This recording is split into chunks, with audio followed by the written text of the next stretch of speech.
In today's video, I'm going to teach you how to create a pipeline in Pipedrive. By the end of this walkthrough, you'll know exactly how to set up a simple, clear pipeline so you can start organizing your deals more effectively.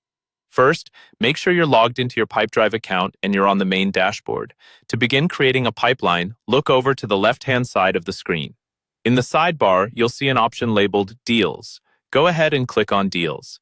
This is where Pipedrive centralizes all of your opportunities and where your pipelines actually live. Once you're on the Deals page, focus your attention near the top center of the screen. You'll see a drop-down menu that shows the name of your current pipeline. This is called the Pipeline drop-down. Click on that drop-down. This menu lets you switch between existing pipelines if you already have some, and it's also where you'll create a brand new one.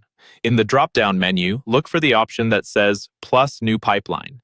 Click on Plus New Pipeline.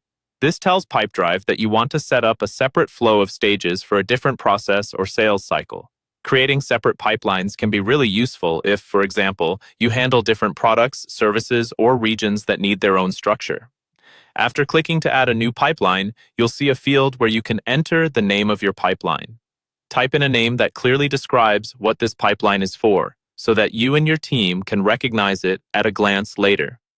Take a moment to think about how this pipeline will be used and choose something descriptive rather than vague. Next, you'll add stages to your pipeline. These stages represent the key steps a deal goes through from start to finish. For instance, you might have stages like new lead, contact made, proposal sent, and won or lost.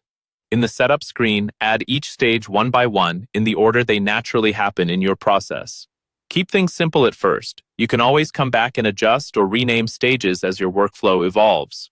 Once you've named your pipeline and added all the stages you need, look to the top right corner of the screen for the Save Changes button. Click Save Changes. This confirms your new pipeline and makes it available in the pipeline dropdown going forward. That's it. You've created a new pipeline in Pipedrive, complete with a clear name and custom stages tailored to your sales process.